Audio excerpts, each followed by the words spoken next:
देश के केंद्रीय गृह मंत्री अमित शाह बीते दिनों 2 दिवसीय छत्तीसगढ़ के दौरे पर थे। इस दौरान अमित शाह का एक जो प्रमुख उद्देश्य था आने का, छत्तीसगढ़ आने का, वो था माओवाद की समाप्ति।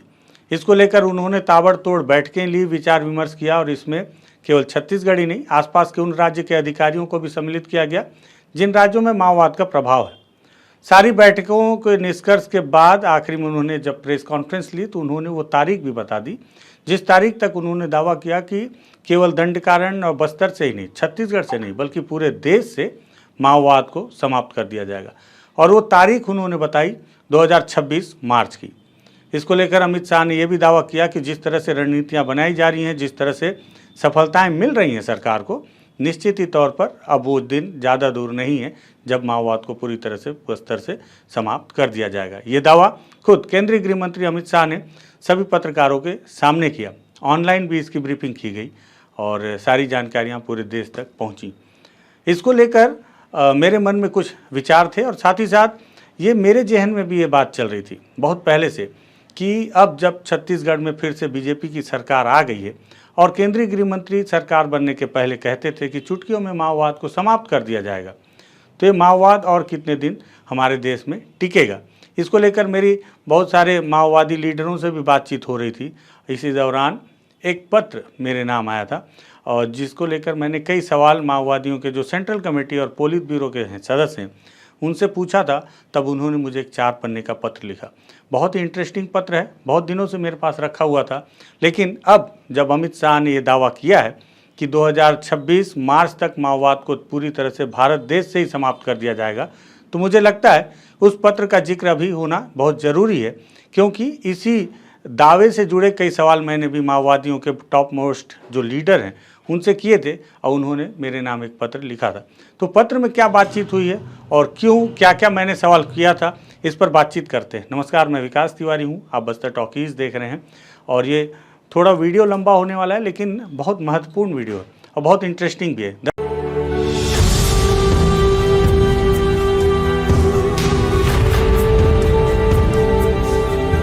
दरअसल हुआ ये कि छत्तीसगढ़ में जब लोग विधानसभा चुनाव होने थे, केंद्रीय गृह मंत्री अमित शाह बार बार दौरे पर थे और चुनाव प्रचार के दौरान वो एक बात का जिक्र बार बार करते थे कि छत्तीसगढ़ में अगर बीजेपी की सरकार बनती है तो छत्तीसगढ़ में जो सबसे बड़ी समस्या मानी जाती है माओवाद की, उसे वो चुटकियों में समाप्त कर देंगे और उसे अब ज़्यादा दिन चलने देंगे नहीं। ठीक वही हुआ जो अमित शाह चाहते थे। छत्तीसगढ़ में सरकार बदली और सरकार बदलने के बाद छत्तीसगढ़ में माओवादियों के खिलाफ सरकार का एक्शन प्लान भी दिखने लगा। लगातार मुठभेड़ें होने लगी। अबूझमाड़ के उन इलाकों में भी मुठभेड़ होने लगी जिन इलाकों तक कभी सरकार की पहुंच ही नहीं थी। लगातार आंकड़े बढ़ते गए और छत्तीसगढ़ सरकार के पास वो बड़ा आंकड़ा आ गया जिसे वो केंद्र सरकार के सम्मुख रख सकती है और बता सकती है कि बीते 6, 7, 8 महीने में उन्होंने जो उपलब्धि भरे कार्य किए हैं। आंकड़ा 150 के पार हो गया, जिसमें माओवादियों को मारे जाने की संख्या बताई जा रही है। सरेंडर की संख्या भी बहुत ज़्यादा है और साथ ही साथ गिरफ्तारी की संख्या भी। सारे आंकड़ों को अमित शाह ने पत्रकारों के समक्ष रखा और उसी के आधार पर उन्होंने बताया है कि किस तरह से 2026 तक माओवाद को समाप्त कर दिया जाएगा। ये सवाल मेरे जहन में पहले से था। जब एक बार की बात है, किसी समय में बस्तर में तैनात एक IPS जितेंद्र शुक्ला जी से मेरी बात हो रही थी। फ़ोन पर काफ़ी लंबी बातचीत हुई। तब मैंने उनसे कहा कि छत्तीसगढ़ में सरकार बदलने के बाद क्या वाकई माओवाद के खिलाफ एक्शन प्लान लिया जाएगा, क्योंकि बीजेपी में इस तरह से बार बार कहा जा रहा है और केंद्रीय गृह मंत्री ने भी कहा। तब जितेंद्र शुक्ला जी ने भी इस बात का दावा किया था कि बस्तर में अगर बीजेपी की सरकार आती है तो निश्चित ही तौर पर माओवादियों के खिलाफ बड़े प्लान किए जाएंगे और बड़े तौर पर ऑपरेशन किए जाएंगे, अटैक किए जाएंगे और बस्तर में युद्ध जैसे हालात होंगे। हालांकि उन्होंने एक बात का जिक्र और भी किया था कि अगर सरकार चाहती है कि माओवादियों से शांति वार्ता को लेकर बातचीत हो और माओवादी भी अगर चाहें तो बातचीत में वो भी अपनी महत्वपूर्ण भूमिका निभा सकते हैं। वो चाहेंगे कि सरकार और माओवादियों के बीच की वो महत्वपूर्ण कड़ी बने कि जिसमें एक शांति वार्ता हो, ताकि बिना हथियारों के उपयोग से बस्तर में शांति आ सके, बिना गोली चले, बिना खून बहाए। इसके साथ ही साथ मेरे मन में और भी कुछ सवाल थे। मेरे मन में ये सवाल था कि जब लगातार बस्तर के अंदरूनी इलाकों में कैंप लगाए जा रहे हैं और माओवादियों के कोर इलाके को चारों तरफ से घेरा जा रहा है, तो ऐसे में उनका सप्लाई चैन भी बुरी तरह से प्रभावित हुआ है और अगर सप्लाई चैन प्रभावित हुआ है तो उनके पास कारतूस और हथियारों की भी कमी हो रही होगी निश्चित ही तौर पर। कारतूस नहीं होंगे तो माओवादी लड़ेंगे कैसे सरकार से, और अगर लड़ेंगे नहीं तो क्यों ना सरकार का जो ऑफर है सबसे महत्वपूर्ण कि आप शांति वार्ता के लिए सामने आए। जो छत्तीसगढ़ के गृह मंत्री विजय शर्मा वो बार बार बोल रहे हैं कि हम शांति वार्ता के लिए तैयार हैं, आप आके सामने आइए, बातचीत कीजिए। सामने नहीं आ सकते तो वीडियो कॉन्फ्रेंसिंग के माध्यम से या वीडियो कॉल के माध्यम से आप अपनी बात रख सकते हैं, जिस माध्यम से आप चाहें उस माध्यम से रखें। आईपीएस जितेंद्र शुक्ला ने भी इस बात को कहा कि अगर माओवादियों की कोई शर्त है तो उस शर्त पे भी विचार विमर्श किया जा सकता है, और वो भी चाहते हैं कि शांति वार्ता हो, क्योंकि खून दोनों तरफ से बहेगा, नुकसान दोनों तरफ से होगा, तो शांति वार्ता पर पहल होनी चाहिए माओवादियों की तरफ से भी और सरकार की तरफ से भी।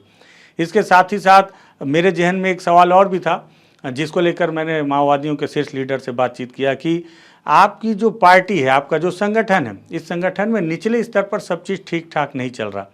क्योंकि मेरे एक मित्र हैं जो सड़क निर्माण का कार्य करते हैं और उनके द्वारा ये जानकारी दी गई थी कि सड़क निर्माण के दौरान अंदरूनी इलाकों में माओवादियों के साथ में उनकी डील भी हो जाती है, जो निचले स्तर के माओवादी हैं, और निचले स्तर के माओवादियों के साथ सड़क बनाने के एवज में वो उन्हें पैसे भी देते हैं। अगर माओवादी संगठन में निचले स्तर पर पैसे का लेन देन हो रहा है, इसका मतलब संगठन में एकजुटता नहीं है, और बहुत बड़ी संख्या है माओवादियों की जो अब समर्पण करके सरकार की तरफ आकर खड़ी हो गई है। ऐसे में संगठन भी कमज़ोर हो रहा होगा, ऐसा मेरा मानना था। ऐसे कई सवाल मैंने माओवादी लीडर से पूछे, मैसेज के माध्यम से पूछे, तो माओवादियों के एक शीर्ष लीडर जो कि पोलित ब्यूरो भी हैं, उन्होंने मुझे 4 पन्ने की एक चिट्ठी भेजी। चिट्ठी बहुत महत्वपूर्ण है। मुझे लगा कि अब जब अमित शाह ने ये दावा किया है कि 2026 तक समाप्त हो जाएगा, तो ये सही समय है कि वो माओवादियों के द्वारा भेजे गए उस चिट्ठी को मैं भेजूं और आपको भी दिखाऊं। दरअसल मैंने उस चिट्ठी में उनसे ये सारी चीज़ें बताई थी।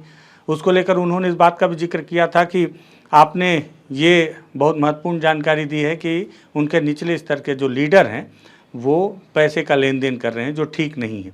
उसको लेकर 4 पन्ने की चिट्ठी है। चिट्ठी आप स्क्रीन पर भी देखेंगे। उन्होंने लिखा है कि प्रिय साथी नमस्ते, कैसे हो भैया, सदा आपका कुशलता एवं पेशा के विकास करते हुए आपके लिए पत्र भेज रहा हूँ। पत्र 4 पन्ने का, सुनिएगा, बहुत महत्वपूर्ण है और माओवादी संगठन से जुड़ी महत्वपूर्ण ये पत्र है और उसको उनके सोच विचार को लेकर महत्वपूर्ण पत्र है। सरकार जिस तरह से दावा कर रही है और ऑफर कर रही है कि शांति वार्ता को लेकर, उस दौरान ये पत्र काफ़ी महत्वपूर्ण होता है। इसलिए थोड़ा लंबा जरूर है, लेकिन इस पत्र को सुनिएगा जरूर। उन्होंने लिखा है कि साथी, आपने हमारे लिए और हमारे सुरक्षा के लिए बहुत महत्वपूर्ण समाचार भेजा है, इसके लिए कृपया धन्यवाद स्वीकार करें। मैंने जो बात कही कि आपके निचले स्तर के जो माओवादी लीडर हैं वो पैसे का लेन देन करते हैं, तो उनकी सुरक्षा में सेंध है ये, और इसको लेकर उन्होंने धन्यवाद दिया है। उन्होंने लिखा कि राज्य में, क्योंकि मैंने ये भी कहा था कि विष्णुदेव साय मुख्यमंत्री बन गए हैं और अब जो है ताबड़तोड़ हमले होंगे, क्योंकि सरकार ने इस बात का दावा किया था और जनता से वादा किया था कि माओवाद से मुक्ति दिलाएंगे। तो उन्होंने लिखा है अपने इस पत्र में, जो मुझे लिखा है, कि राज्य में भाजपा जीतकर विष्णुदेव साय मुख्यमंत्री के गद्दी पर बैठ गए हैं। हम इसे स्वागत कर रहे हैं और इस अवसर को हम अपने क्रांतिकारी आंदोलन को आगे बढ़ाने के सही रूप में इस्तेमाल करने का भरसक प्रयास करेंगे। पिछले भाजपा के रमन सिंह के 15 साल के शासनकाल में हमारे आंदोलन सही में बहुत उल्लेखनीय सफलताएं हासिल की हैं। 1980 से लेकर 2003 तक हमारे आंदोलन में जितनी भी उपलब्धता मिली है उससे कहीं ज़्यादा महत्वपूर्ण सफलताएं 2003 से लेकर 2018 तक उन्हें मिली हैं। मतलब जब से माओवाद का जन्म हुआ है 1980 से, तब से लेकर 2003 तक उन्हें जितनी उपलब्धि नहीं मिली, उससे ज़्यादा उपलब्धि वो मानते हैं कि छत्तीसगढ़ में जब भाजपा की सरकार आई 2003 से 18 तक उन्हें और भी ज़्यादा सफलताएं मिली हैं। बीजेपी के शासनकाल में माओवादियों ने एक सलवा जुड़ूम को हराया, साथ ही साथ उन्होंने ऑपरेशन ग्रीन हंट को भी मुंह तोड़ जवाब दिया और ऐसा ही ऑपरेशन समाधान को समझकर उसका समाधान निकाला और सत्तासीन हिंदुत्व शक्तियों को उस पर गहरा समीक्षा कर 2022 अक्टूबर में प्रतिक्रांतिकारी सूरजकुंड रणनीतिक सैनिक अभियान लेने के लिए मजबूर कर दिया। ये सब सत्तासीन भाजपाइयों की देन है। यहाँ पर मैं एक और सच्चाई आपके सामने रखने की कोशिश करूँगा। ये जो मैं पढ़ रहा हूँ, ये पत्र माओवादियों के एक पोलित ब्यूरो सदस्य ने मुझे भेजा है, तो ये मत सोचिए कि जो मैं बोल रहा हूँ ये मैं नहीं, ये उनकी बातें हैं जो मुझे लगता है कि शब्दशः यहाँ आपको बतानी चाहिए। उन्होंने आगे लिखा है कि 2003 में जब पहली बार भाजपा सत्ता में आई तब हमारे पास कोई बटालियन की बात तो दूर, कंपनी तक नहीं थी, लेकिन उनके शासनकाल में बहुत सारे कंपनी, प्लाटून और यहाँ तक कि बटालियन भी बन गए। हमें एक ताड़मेटला का अनुभव मिला और ऐसा अनुभव, जीरागुड़ा मतलब कि जो टेकलगुड़म में जहाँ 22 जवान शहीद हुए थे तक के अनुभव को हमने देखा है, उनसे सीखे हैं। और साथ ही साथ हमारे बहादुर जनता अपने प्यारे बच्चों को सैकड़ों संख्या में पीएलजीए में भर्ती कर जांबाज गोरिल्लाओं में तब्दील करने के लिए जी तोड़ कोशिश कर रहे हैं। भाई साहब, आप बस्तर कब आए यह तो मुझे पता नहीं, लेकिन 80 दशक के में मिट्टी के मटका में खाना खाकर, इमली की रस में खाना एक टाइम खाने वाले और आधे नंगे आदिवासी आज देश की उत्पीड़न जनता के सामने एक नमूना के रूप में वैकल्पिक सरकार जनताना सरकार को खड़े किए। मतलब माओवादियों को जो जनताना सरकार है उसका जिक्र किया जा रहा है यहाँ उनके द्वारा। छत्तीसगढ़ राज्य बनकर 23 साल हो गए, इसमें ज़्यादातर समय भाजपा ने ही शासन किया, लेकिन आदिवासी बच्चों को मातृभाषा में पढ़ाई नहीं मिला। आज जनताना सरकार के स्कूलों में मातृभाषा में बच्चे खुशी से पढ़ रहे हैं। इसलिए हम हिंदुत्व शक्तियां और कॉरपोरेट घरानों से और उनके सुरक्षा में तैनात खाकी बलों से लड़कर ही हासिल किए हैं। उपरोक्त सफलताएं हासिल करने के लिए हमारे बहादुर जनता ने बहुत अनमोल बलिदान देना पड़ा। बस्तर के जनता को खून से बहाया गया। हम बहुत सारे नुकसानों को झेला भी। क्रांति में यह सब अनिवार्य की चीज़ नहीं है, इन नुकसानों में बहुत अनावश्यक भी है। उन सबसे रूबर सबक लेकर विष्णुदेव साय के समय में हम जरूर आगे बढ़ने की कोशिश करेंगे। मैं विश्वास एवं भरोसे के साथ यह आशा करूंगा कि सभी लोगों का समर्थन भी मिलेगा। हमारे वसूलों से उन्होंने मुझसे ये बात कही है कि उनके वसूलों से जो मेरे मतभेद हैं कई जगह पर, माओवादियों से कई जगह पे सवाल है उनके क्रियाकलाप पर, उसका जिक्र करते हुए उन्होंने लिखा है कि हमारे उसूलों से आप लोगों के मतभेद हो सकते हैं, लेकिन आप सभी के ठंडी दिमाग से सोचने से देश में क्रांति की आवश्यकता को समझेंगे। हम बिल्कुल हिंसा नहीं चाहते और खून का खेल बंद होने के लिए बलिदानों के राह पर मृत्यु से चुनौती दे रहे हैं। आप तो गुंडाधुर से लेकर भगत सिंह तक और बाद में प्रवीरचंद भंजदेव तक शायद जानते होंगे। उससे पहले का स्पार्टस मतलब गुलाम समाज का इतिहास तो जगजाहिर है। इसलिए क्रांति का मतलब भी बलिदानों के साथ दुनिया को बदलना है। क्रांति का मतलब यह नहीं कि एक पार्टी की जगह दूसरी पार्टी, चाहे वो कांग्रेस हो या भाजपा हो और कोई भी पार्टी हो सकता है।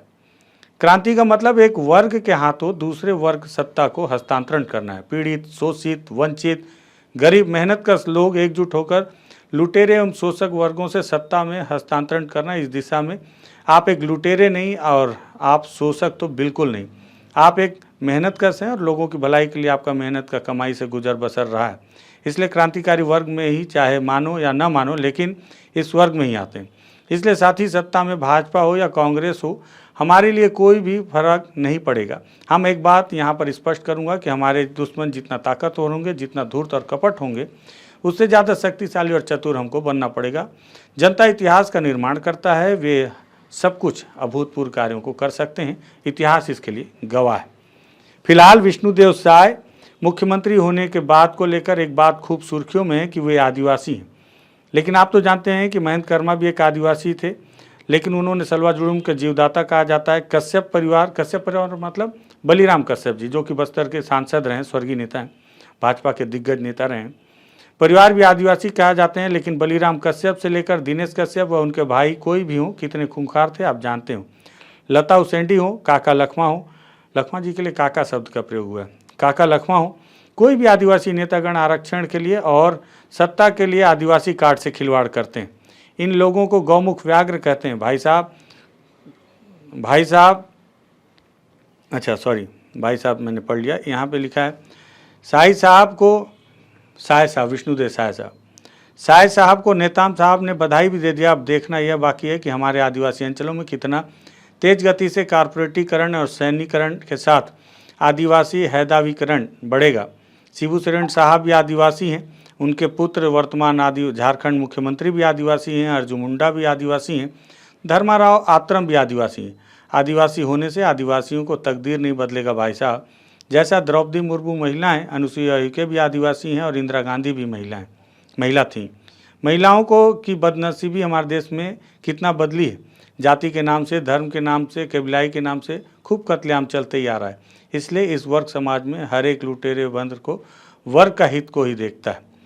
इतने बड़े आंदोलन में ये अब इसके बाद उन्होंने इस पर जवाब दिया है, जो मैंने उनके निचले स्तर के माओवादी लीडरों के द्वारा ठेकेदारों से पैसे लेने और अपने लिए व्यक्तिगत तौर पर, क्योंकि बीते दिनों आपको याद होगा सिलगेर में जो मूलवासी बचाओ मंच है, उसके जो उपाध्यक्ष हैं गजेंद्र, उन्हें लाखों रुपए के साथ गिरफ्तार किया गया था। मेरे जानकारी में लगभग 6 लाख से अधिक की संख्या में पैसे थे, 2-2 हज़ार के नोट।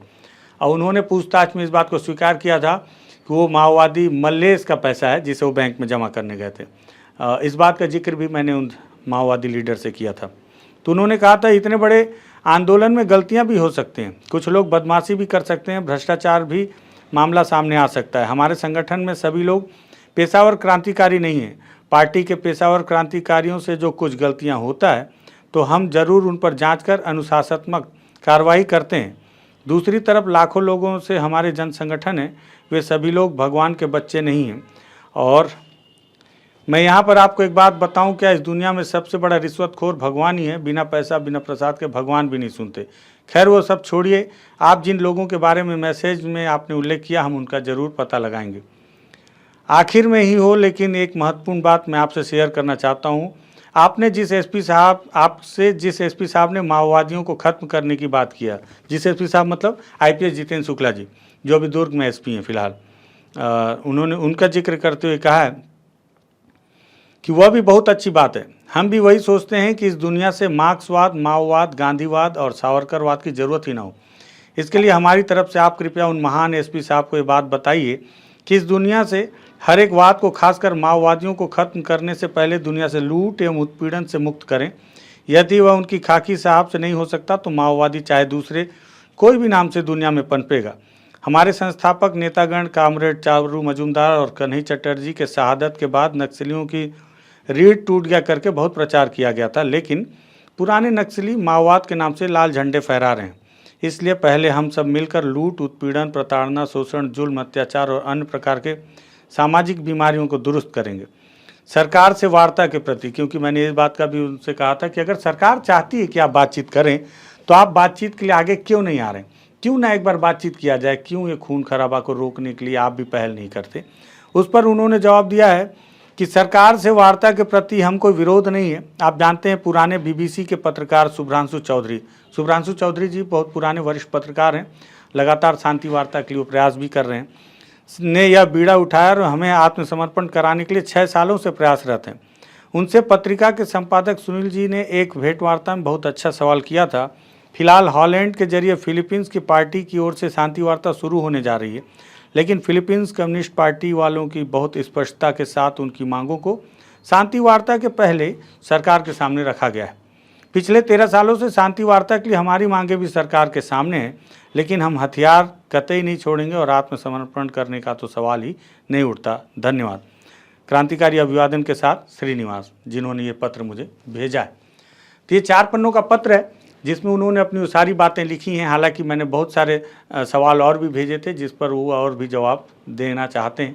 समय लगेगा, देंगे जवाब। अभी स्थितियां उनके अनुकूल नहीं है क्योंकि फोर्स चारों तरफ से उन्हें जरूर घेरे हुए है, इसलिए बहुत दिनों से उनसे हमारी बातचीत भी नहीं हो पा रही है। और भी कई सवालों के जवाब आने हैं, लेकिन ये जो 4 पन्ने की चिट्ठी आई है, मुझे लगा ये बहुत सही समय है इस चिट्ठी को दर्शकों के सामने रखने का, सभी के सामने रखने का, क्योंकि सरकार ने दावा किया है और साथ ही साथ केंद्रीय गृह मंत्री अमित शाह ने इस बात का भी जिक्र किया है कि वो एक बार फिर से अपील करते हैं उन लोगों से जो लोग हथियार लेकर जंगलों में चल रहे हैं कि वो वापस आकर समर्पण कर दें। तो सरकार उनके विकास के लिए लगातार प्रतिबद्ध है।